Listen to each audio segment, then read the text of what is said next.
15 फरवरी 2026 से जम्मू कश्मीर में Jammu Kashmir tenancy act 2025 लागू हो चुका है।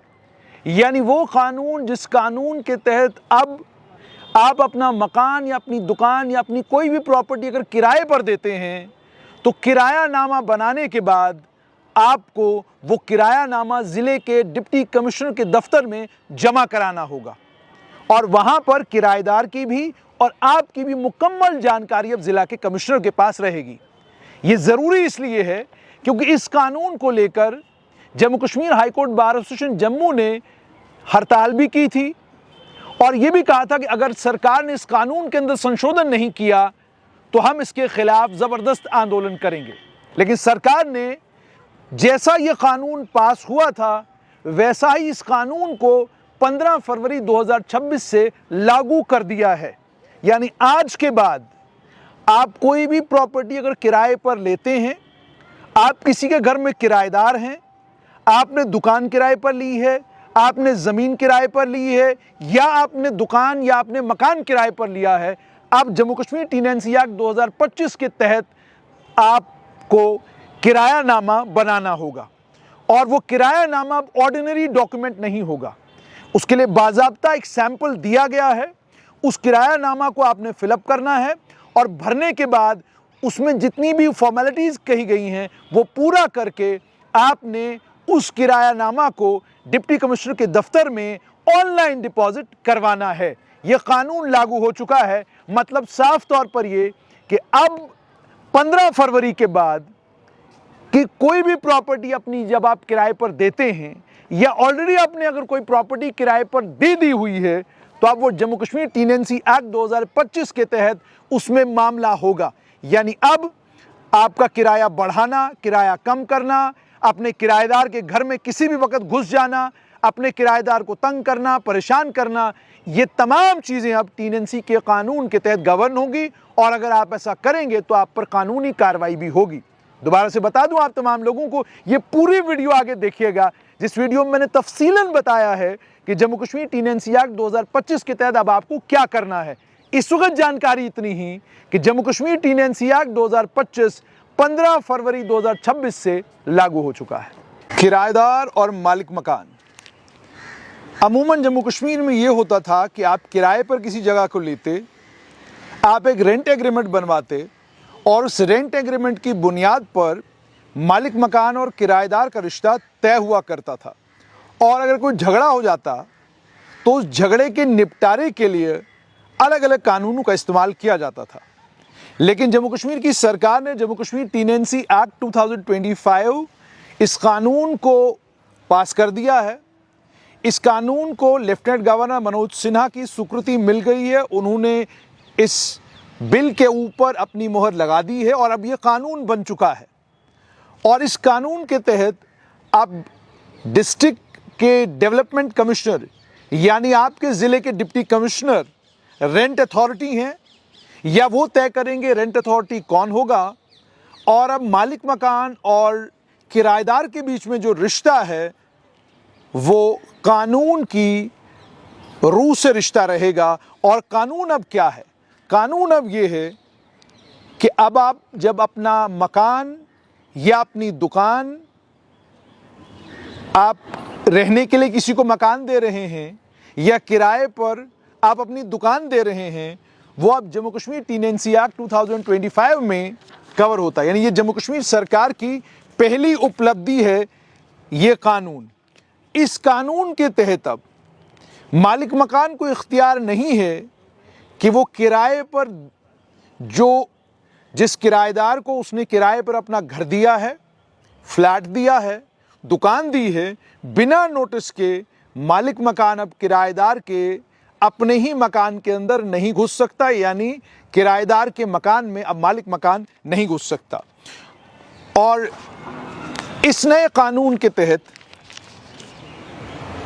1 नवंबर से यह कानून लागू हो चुका है क्योंकि 1 नवंबर 2025 को लेफ्टिनेंट गवर्नर ने इस पर मुहर लगा दी। इसकी गैजेट नोटिफिकेशन जारी हो गई और इसकी गैजेट नोटिफिकेशन जारी होने के बाद अब 1 नवंबर से ये मैंडेटरी हो गया है कि बिना एग्रीमेंट के मालिक मकान और किराएदार के बीच में एक एग्रीमेंट होगा। उस एग्रीमेंट के बाद ही आप अपना मकान किसी को किराए पर दे सकते हैं। यह अब मैंडेटरी हो चुका है। इतना ही नहीं, आपने सिर्फ रेंट एग्रीमेंट नहीं करना, बल्कि लिखित रूप में आपने रेंट अथॉरिटी को बताना है कि आपने अपने घर का यह हिस्सा किराए पर दे रखा है। और लिखित रूप में आपने क्या कुछ बताना है रेंट अथॉरिटी को, जो इस कानून की रूह से डिप्टी कमिश्नर रेंट अथॉरिटी होगा, उसे आपने बताना है कि आपका नाम क्या है, आपका एड्रेस क्या है, आपने इससे पहले से किराए पर दिया है कि नहीं दिया है, कितना एरिया आपने किराए पर दिया है, क्या किराया दोनों के बीच में तय हुआ है, और क्या फर्नीचर वहाँ पर मौजूद है, क्या चीज़ें इस मकान के अंदर मौजूद हैं जो आपने किराए पर दी हुई हैं। उसके अलावा बिजली फीस कितनी रहेगी, पानी की फ़ीस कितनी रहेगी, एक्स्ट्रा फर्निशिंग, फिटिंग, फिक्सचर्स, उसके लिए क्या खर्चा होगा, बाकी कुछ सर्विसेज अगर आप दे रहे हैं उसके लिए आप क्या चार्ज कर रहे हैं। और रेंट एग्रीमेंट, या जिसे हम रेंट लीज या टीनेंसी एग्रीमेंट, उसे आपने इसके साथ अटैच करना है। और अटैच करके आपने इसे, ये कहा गया है कि 3 महीने के अंदर अंदर डिप्टी कमिश्नर एक वेबसाइट तैयार करेंगे जहां पर ये पूरी इंफॉर्मेशन डिजिटली डिप्टी कमिश्नर के दफ्तर पहुंच जाएगी। कितनी देर के लिए आपने किराए पर दिया है, मालिक मकान का पैन नंबर क्या है, आधार नंबर मालिक मकान का क्या है, मोबाइल नंबर क्या है, ईमेल क्या है, किराएदार का पैन क्या है, किराएदार का mobile number, email ID, Aadhaar number, mobile number, PAN number अगर प्रॉपर्टी मैनेजर है, आधार नंबर अगर प्रॉपर्टी मैनेजर है, और उसके बाद लैंडलॉर्ड और किराएदार दोनों के फोटो, और उसके साथ में tenancy agreement, self attested pan की कॉपी, आधार की कॉपी, सेल्फ अटेस्टेड पैन की, आधार की, मालिक मकान और किराएदार दोनों की कॉपियां, यानी पूरी तफसील आपने जो है वो इलेक्ट्रॉनिकली डिस्ट्रिक्ट मजिस्ट्रेट को दे देनी है। और इस टीनेंसी एक्ट के तहत अब जितने भी ज़िले हैं जम्मू कश्मीर के 20 के 20 ज़िलों में, आप जब किराए पर अपना दुकान, मकान, रेजिडेंशियल, नॉन रेजिडेंशियल कोई भी प्रॉपर्टी अगर आप देते हैं तो आपको इन्फॉर्म करना पड़ेगा ज़िला एडमिनिस्ट्रेशन को, और ये तमाम तफसीलात उनको देनी पड़ेगी। और ये तफसीलात ज़िला एडमिनिस्ट्रेशन के पास रहेंगी। और अगर किसी भी वक्त किराएदार और मालिक मकान के बीच में कोई डिस्प्यूट होता है तो किराएदार के पास भी ये अधिकार है कि वो रेंट अथॉरिटी के पास जाकर शिकायत दर्ज कर सकता है, और मालिक मकान के पास भी ये इख्तियार है कि वो जाकर शिकायत दर्ज कर सकते हैं। यानी आज के 1 नवंबर के बाद आप अपना मकान या अपनी दुकान अगर किराए पर देना चाहते हैं, बिना डिस्ट्रिक्ट मजिस्ट्रेट को इन्फॉर्म किए आप किराए पर नहीं दे सकते, क्योंकि नए टीनेंसी के कानून के तहत अब जितना भी ये किराए वाला सिलसिला है, ये सारे का सारा सिलसिला ज़िला एडमिनिस्ट्रेशन मॉनिटर करेगी, इस पर ज़िला एडमिनिस्ट्रेशन की नज़र रहेगी। इसका दूसरा फ़ायदा ये होगा कि आपने पिछले दिनों भी देखा होगा कि ज़िला एडमिनिस्ट्रेशन ने एक ऑर्डर निकाला, या एसएसपी, ज़िलों के एसएसपी किसी वक्त एक ऑर्डर निकालते हैं जिसके तहत वो ये कहते हैं कि जनाब आपने किराए पर अगर अपनी कोई प्रॉपर्टी दे रखी है, उसकी तमाम डिटेल आप नज़दीकी थाने को दे दें, तो अब उसकी कोई ज़रूरत नहीं पड़ेगी, क्योंकि जितना भी किराए पर जितना भी सिलसिला जम्मू कश्मीर में रहेगा, वो सारा उस सारे सिलसिले की डिजिटल डिटेल जम्मू कश्मीर की सरकार को उसी वक्त मिलेगी जिस वक्त आपने किराए पर अपना प्रेमिसेस दे दिया, किराए पर आपने अपना मकान या अपनी दुकान दे दी। इस टीनेंसी एक्ट को में जैसे टीनेंसी एग्रीमेंट का जहां तक ताल्लुक है, इसमें यह कहा गया है कि इस कानून के लागू होने के बाद कोई भी शख्स अपना मकान या अपनी दुकान, अपना रेजिडेंशियल या अपना नॉन रेजिडेंशियल जो उसके पास प्रॉपर्टी है, इस कानून के लागू होने के बाद एग्रीमेंट किए बगैर और रेंट अथॉरिटी को इन्फॉर्म किए बगैर लैंडलॉर्ड को भी इन्फॉर्म करना है, मालिक मकान को भी बताना है, और किराएदार को भी बताना है कि जनाब फ़लाँ जगह पर मैंने किराए पर फ़लाँ प्रॉपर्टी ली है। मालिक मकान को बताना है कि मैंने अपनी ये वाली प्रॉपर्टी किराए पर दे दी है। और 2 महीनों के अंदर अंदर यानी अगर आप कल किराए पर अपना मकान देते हैं तो आपको 2 महीने के अंदर अंदर इसकी इंफॉर्मेशन रेंट अथॉरिटी, जो इस कानून के तहत, जब हम इस कानून को पढ़ते हैं तो इस कानून में जब रेंट अथॉरिटी की बात आती है तो उसमें कहा गया है कि कोई भी ऑफिसर जिसको सेक्शन 30 के अंदर अपॉइंट किया गया होगा, तो जब आप सेक्शन 30 पढ़ते हैं तो सेक्शन 30 में साफ तौर पर यह बताया गया है कि डिस्ट्रिक्ट कलेक्टर, डिस्ट्रिक्ट मजिस्ट्रेट सरकार से अनुमति लेने के बाद एक ऑफिसर को जो डिप्टी कलेक्टर के रैंक से कम नहीं होगा उसे रेंट अथॉरिटी अपनी जुरिस्डिक्शन में डिक्लेयर करेगा। और रेंट अथॉरिटी की तमाम ताकतें रेंट अथॉरिटी के पास होंगी, जिन ताकतों का इस्तेमाल करके रेंट अथॉरिटी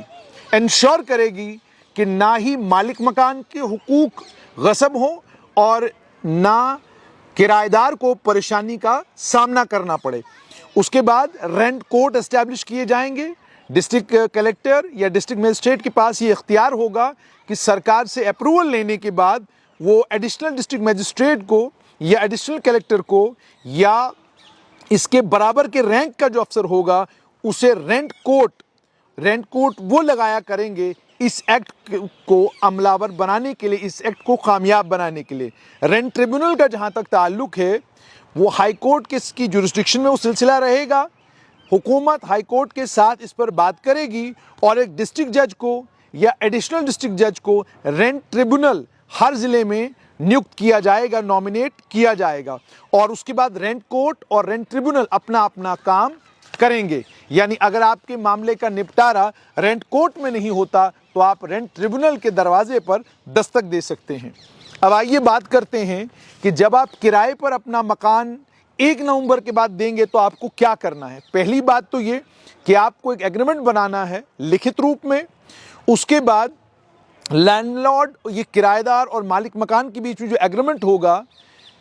उस एग्रीमेंट के साथ में एक फॉर्म, जैसे मैंने आपको कहा फर्स्ट शेड्यूल में एक फॉर्म जिसको मैंने पढ़कर भी आपको बता दिया, जिस फॉर्म में आपने तमाम तफसीलात मालिक मकान को अपनी भी देनी है और किराएदार की भी देनी है। दोनों के फ़ोटो इस पर लगेंगे और उसके बाद इसे अपलोड करना है उस वेबसाइट के ऊपर जो वेबसाइट रेंट अथॉरिटी के कंट्रोल में रहेगी। उसके बाद आगे ये भी कहा गया कि मान लीजिए अगर किराएदार और मालिक मकान एक साथ टेनेंसी एग्रीमेंट के बारे में इंफॉर्मेशन नहीं दे पाए तो मालिक मकान को और किराएदार को दोनों को अलग अलग जो टेनेंसी एग्रीमेंट, जो किरायानामा दोनों के बीच में हुआ है, वो रेंट अथॉरिटी को 1 महीने के अंदर अंदर, यानी 2 महीने का वक्त आपके पास है। अगर आप 2 महीने में नहीं कर पाए तो फिर आपके पास 1 महीना अलग अलग है कि किराएदार इन्फॉर्म करे या मालिक मकान इन्फॉर्म करे। उसके बाद ये भी कहा गया है कि अपॉइंट होने के 3 महीने के अंदर अंदर एक डिजिटल प्लेटफॉर्म लोकल लैंग्वेज में या जो जम्मू कश्मीर की कोई ज़ुबान होगी जो सबकी समझ में आती होगी, वो एक वेब पोर्टल बनाया जाए, डिजिटल प्लेटफॉर्म तैयार किया जाएगा जहां पर डॉक्यूमेंट सबमिट किए जाएंगे, जिन डॉक्यूमेंट्स के ज़रिए साबित होगा कि किराएदार कौन है और मालिक मकान कौन है। उसके बाद ये भी कहा गया है कि सिर्फ इतना ही नहीं होगा, बल्कि आगे ये भी होगा कि जब डिप्टी कलेक्टर के पास आपका फॉर्म जाएगा, डिप्टी कलेक्टर उस टेनेंसी एग्रीमेंट के बाद आपको एक यूनिक आइडेंटिफिकेशन नंबर पार्टीज को देंगे, एक यूनिक आइडेंटिफिकेशन नंबर।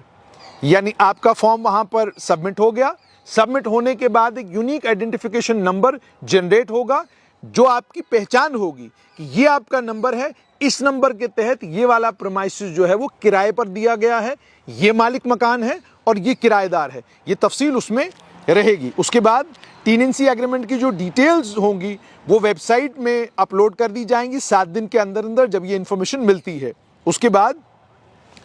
इतना ही नहीं, जो इंफॉर्मेशन आपने दी होगी वो किराएदार और मालिक मकान के बीच में जो एग्रीमेंट हुआ है वो बिल्कुल एग्जैक्ट वही डिटेल्स होनी चाहिए जो आप दोनों ने एग्री की हुई हैं। जहाँ तक टेनेंसी के पीरियड कितनी देर के लिए मैं किराए पर दे सकता हूँ, तो ये डिपेंड करेगा कि मालिक मकान और किराएदार ने क्या तय किया, कितनी देर के लिए वो कितनी देर के लिए उनको प्रीमाइसेस चाहिए होगा। उसके बाद जब वो पीरियड ख़त्म हो जाए, मान लीजिए आपने 11 महीने के लिए अपना मकान किराए पर दे दिया, 11 महीने हो गए, तो रिन्यूअल करना है या नहीं करना है ये मालिक मकान तय करेगा। वो चाहता है इस एग्रीमेंट को आगे बढ़ाना या वो ख़त्म करना चाहता है, वो उन दोनों के बीच में तय होगा। उसके बाद मान लीजिए कोई फिक्स टर्म की टेनेंसी है कि आपने 11 महीने के लिए दे दिया और 11 महीने के बाद आपको पता है, अगले ने कहा है भाई 11 महीने के बाद जो है मैं इसको रिन्यू नहीं करूंगा, आपको खाली करना होगा। अब मान लीजिए आपने रिन्यू नहीं किया और किराएदार ने आपका प्रीमाइसेस खाली नहीं किया है, तो फिर ये होगा कि आपको मालिक मकान को दुगना किराया देना पड़ेगा। और उसमें भी ये कह दिया गया है कि दुगने किराए में भी पहले 2 महीने दुगना किराया देना होगा, लेकिन अगर 2 महीनों के बाद भी आप मकान खाली नहीं करते, फिर वो किराया और ज़्यादा बढ़ेगा। कितना बढ़ेगा मैं आपको बताऊंगा, लेकिन इसमें एक चीज़ ज़रूर कही गई है कि मान लीजिए कि किराए पर जो आपने प्रॉपर्टी ली हुई थी उसका टर्म ख़त्म हो गया, लेकिन उसके बीच में कोई ज़लज़ला आता है, कोई बाढ़ आती है, कोई आग लग जाती है, कोई कहत साली होती है, जंग हो जाती है, कुछ हो जाता है, तो उस सिलसिले में ये कहा गया है कि जो मालिक मकान है वो किराएदार को इजाज़त देगा कि 1 और महीने के लिए वो उस मकान में रह सकता है। और उसके बाद ये भी कहा, इसमें क्लियर कर दिया गया कि मान लीजिए अचानक किसी ने किराए पर मकान ले लिया, जिसने लिया है उसकी मौत हो गई, तो उसमें यह कहा गया है कि फिर उसमें सक्सेसर जो, कि भाई मान लीजिए मौत, अनफॉर्चुनेटली अगर मौत हो गई तो उसकी जगह फिर किरायानामा है वो जिसकी मौत हुई है उसके रिश्तेदार के नाम पर या जो भी शख्स वहां पर रह रहा होगा उसके नाम पर वो ट्रांसफ़र होगा। सबलेट आप नहीं कर सकते, उस पर रिस्ट्रिक्शन लगाई गई है। रेंट जो तय होगा मालिक मकान और किराएदार के बीच में वो देना होगा। रेंट रिवाइज करने की टर्म्स भी जो है रेंट एग्रीमेंट में लिखी गई होंगी। और उसके बाद ये भी कहा गया है कि मान लीजिए कोई डिस्प्यूट पैदा हो जाता है मालिक मकान और किराएदार के बीच में रेंट की रिवीजन को लेकर। मालिक मकान ने कहा 10% था, लेकिन साल खत्म हो गया, आपने कहा जी मैं 20% बढ़ाऊंगा, तो अब ये मामला चला जाएगा रेंट अथॉरिटी के पास, डिस्ट्रिक्ट कलेक्टर के पास। आप एक एप्लीकेशन वहां पर भर सकते हैं और आप उनसे ये गुजारिश कर सकते हैं कि अब आप तय कीजिए मुझे कितना किराया देना चाहिए और बाकी और क्या चार्जेस मुझे देने चाहिए। तो उसमें रेंट अथॉरिटी फिर तय करेगी कि आपको किराया कितना देना होगा और कितना आपका किराया बढ़ाया जा सकता है। जहाँ तक सिक्योरिटी डिपॉजिट का ताल्लुक है, उसके बारे में भी यहाँ पर कहा गया है कि 2 महीने से ज़्यादा का सिक्योरिटी डिपॉजिट कोई मालिक मकान नहीं मांग सकता रेजिडेंशियल पर्पसेस के लिए। और अगर किसी को किसी और काम के लिए प्रीमाइसेस चाहिए, कोई मान लीजिए आपने दुकान खोलनी है, मान लीजिए कोई कमर्शियल काम करना है, तो उसमें 6 महीने से ज़्यादा का किराया आप एज सिक्योरिटी डिपॉजिट 6 महीने से ज़्यादा का किराया नहीं ले सकते। सिर्फ 6 महीने का किराया आप सिक्योरिटी डिपॉजिट के तौर पर रख सकते हैं। और अगर आपने रेजिडेंशियल प्रीमाइसेस दिया है, आप वहाँ पर रह रहे हैं, तो 2 महीने से ज़्यादा का किराया सिक्योरिटी डिपॉजिट के तौर पर आप ले सकते हो, उससे ज़्यादा नहीं ले सकते। और ये भी आपको जब आपका वो पीरियड ख़त्म हो जाए और आप मकान खाली करने लग जाएं, दुकान खाली करने लग जाएं, जितना लिया है वो सारे का सारा वापस देना होगा। इसमें बाकी चीज़ें ये भी कही गई हैं कि ये जो किराया भी देना होगा, इसकी भी बाज़ाब्ता रसीद देनी पड़ेगी। मान लीजिए आप रसीद देने से कोई इनकार करता है तो वो जुर्म है, अब वो आप नहीं कर सकते, आपको रसीद बाज़ाब्ता देनी पड़ेगी। और अगर आप रसीद नहीं देते हैं तो आपने गूगल पे किया है या कोई और तरीके से, तो उसकी एक्नॉलेजमेंट जो है वो आपके पास रहेगी, वो सबूत रहेगा कि आप किराया भरते रहे हैं। और मान लीजिए जहाँ पर मालिक मकान कह दे मैं नहीं किराया लूँगा आपसे, या मान लीजिए डिस्प्यूट हो जाए, वो कहे मैंने किराया लेना नहीं है, तो उसमें अब ये कहा गया है कि आप फिर वो किराया जो है वो रेंट अथॉरिटी के पास डिपॉजिट कर सकते हैं। और अगर ऐसा ना हो, और एक और तरीका ये भी कहा गया कि आप पोस्टल मनी ऑर्डर के जरिए जो है किराया अपना भेज सकते हैं, ताकि आपके पास रिकॉर्ड रहे कि आप किराया भेज रहे थे और वो किराया आपका ले नहीं रहे थे। और मान लीजिए अगर 2 महीने तक ऐसा ही होता है कि आप पोस्टल मनी ऑर्डर भेज रहे हैं, उसके बावजूद मालिक मकान जो है वो किराया लेने के लिए तैयार नहीं है, तो फिर ये कहा गया है कि किराएदार जो है वो रेंट अथॉरिटी के पास ये किराया जाकर जमा कराएगा। उसके बाद ये भी कहा गया है कि जहाँ पर किराएदार ये फैसला न कर सके कि किसे किराया देना है इस पूरे टेनेंसी एग्रीमेंट के दौरान, तो वो अपना किराया रेंट अथॉरिटी के पास जाकर डिपॉजिट कर सकते हैं। ये भी कहा गया है, मान लीजिए आपने रेंट डिपॉजिट किया है और rent authority shall inquire the case as to whom the rent is payable, और उसके बाद फिर वो ऑर्डर्स भी इसमें पास कर सकते हैं। जहाँ तक रिपेयर और मेंटेनेंस का ताल्लुक है, उसमें ये कहा गया है कि लैंडलॉर्ड और टीनेंट, मालिक मकान और किराएदार दोनों को ये कहा गया कि भाई आपको जो आपकी बिल्डिंग है उसको अच्छी सूरत में रखना है, ख़राब नहीं करना है। और इसमें यह कहा गया है कि मान लीजिए आपने मकान अपना किराए पर दे दिया लेकिन वो रहने के लायक नहीं रहा है रिपेयर्स के बगैर, और आप बार बार मालिक मकान को कहते हैं कि जनाब इसको रिपेयर करिए, और वो रिपेयर नहीं कर रहे हैं, तो उसमें यह कहा गया है कि फिर ये किराएदार को हक है कि वो उस प्रेमिसेस को छोड़कर जा सकता है। और ये भी कहा गया है कि मान लीजिए कोई जलजला आ गया, कोई आग लग गई, उसकी वजह से अगर वो जगह रहने लायक नहीं रही है, तो फिर ये कहा गया है कि मालिक मकान किराया नहीं ले सकते तब तक किराएदार से, जब तक वो मकान को सूरत में न ले आए जिस सूरत में वो रहने लायक बन जाए। उसके बाद ये भी कहा गया है कि मान लीजिए किराएदार, अगर किसी किराएदार को लगता है कि मालिक मकान जो है वो काम नहीं कर रहा और आपने कोई काम मकान के अंदर करा दिया, किराए पर जो जगह आपने ली हुई है उसके अंदर आपने कोई काम कराया है, तो आपको अब इख्तियार देता है ये कानून कि आप वो काम कराने के बाद किराए में से वो पैसे काट सकते हैं। ये इख्तियार भी आपको दिया गया है। और अब एक और इम्पॉर्टेंट चीज़ ये कि कोई भी मालिक मकान अपने किराए पर दिए गए मकान या दुकान के अंदर बिना नोटिस दिए नहीं जाएगा, और ना सूरज डूबने के बाद जाएगा और ना सूरज के निकलने से पहले जाएगा। यानी आपने अगर जाना है तो वर्किंग आवर्स के दौरान जो है आप अपने जा सकते हैं, वो भी आपको 24 घंटा पहले नोटिस देना होगा। रिटर्न में भी आप दे सकते हैं, और अगर आप लिख नहीं सकते तो आप एक कागज़ पर आप एक व्हाट्सएप का मैसेज बनाकर उनको भेजेंगे, वो इलेक्ट्रॉनिक एविडेंस के तौर पे माना जाएगा कि भाई मैं अपने मकान को देखने के लिए आ रहा हूं, पर उसके लिए 24 घंटा पहले आपको ये करना पड़ेगा। और वो कर किस ले सकते हैं कि आपने कोई रिपेयर कराना है, कोई तब्दीली करानी है, या प्रीमिसेस आपने देखना है कि सब ठीक है कि नहीं है, या कोई और वजह है, तो आप कर सकते हैं, अदरवाइज आपको इजाज़त नहीं है। उसके बाद इसमें यह भी कहा गया है कि आप बिजली पानी बंद नहीं कर सकते हैं। मान लीजिए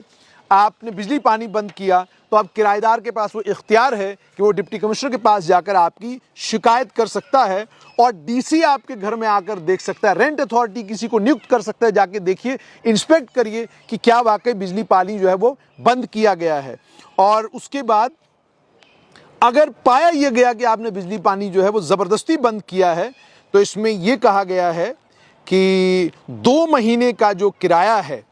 रेंट अथॉरिटी आपको वक्त देगी, आपको सुनेगी, और अगर उनको ये लगता है कि वाकई यहाँ पर मालिक मकान जो वो गलत हैं, तो 2 महीने का किराया जो है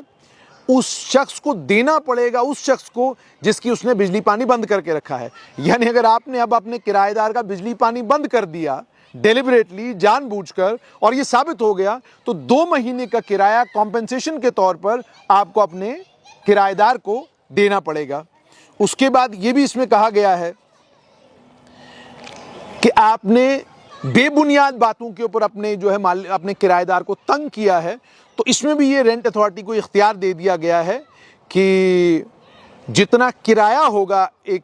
किराएदार का, उसका दुगना पैसा जो है आपको देना पड़ सकता है, पेनल्टी के तौर पर आपको भरना पड़ सकता है। उसके बाद जहाँ तक इविक्शन का ताल्लुक है, उसमें भी इसमें कानून बना दिया गया है कि कोई अगर किराएदार किराया नहीं दे रहा, लंबे वक्त से परेशान कर रहा है, आपने उस मकान को ठीक ठाक करना है। और ये भी कहा गया है कि रिपेयर करने के बाद, कंस्ट्रक्ट करने के बाद, रीबिल्ड, एडिशन, अल्ट्रेशन के बाद आप तैयार हैं कि आप दोबारा से किराएदार को वहाँ पर बसाने के लिए तैयार हैं, तो आपको इख्तियार है। और अब ये जो सबसे इंपॉर्टेंट, मान लीजिए आपने एग्रीमेंट हो गया ख़त्म,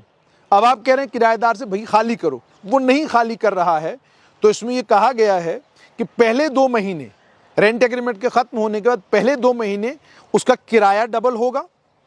और उसके 2 महीनों के बाद भी अगर वो नहीं निकलता तो फिर 4 गुना जो जितना किराया पहले डिसाइड हुआ होगा तो 4 गुना किराया देना पड़ेगा। मिसाल के तौर पे कोई जगह मैंने किराए पर ले रखी है तो 10,000 रुपया मेरा किराया है,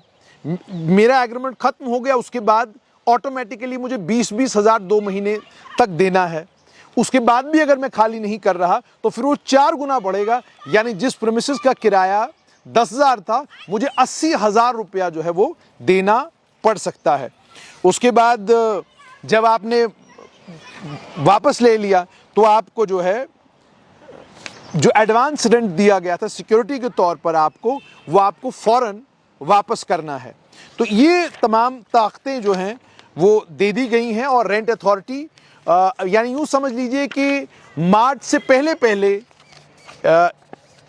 ये कानून मुकम्मल तौर पर जम्मू कश्मीर में लागू, हालांकि आज के दिन ये लागू हो चुका है। रेंट अथॉरिटी डिस्ट्रिक्ट कलेक्टर तय हो चुके हैं, सिर्फ वेबसाइटें मुझे लगता है अभी तक डिस्ट्रिक्ट कलेक्टर से तैयार नहीं की हैं। जो ही वेबसाइट्स तैयार होती हैं उनके तैयार होते ही आपको इलेक्ट्रॉनिकली ये सारी डिटेल्स डिस्ट्रिक्ट डेवलपमेंट कमिश्नर के दफ्तर में दे देनी है कि आपने किराए पर अपने मकान का कौन सा हिस्सा दिया है, कहाँ पर किराए पर दिया है, ऑक्यूपेंट कौन है, आप मालिक मकान कौन, ये तमाम तफसीलात आप जम्मू कश्मीर सरकार के पास रहेंगी। मतलब साफ ये है कि अब आज के बाद आप अपना दुकान, अपना मकान या अपनी कोई भी प्रॉपर्टी अगर किराए पर देते हैं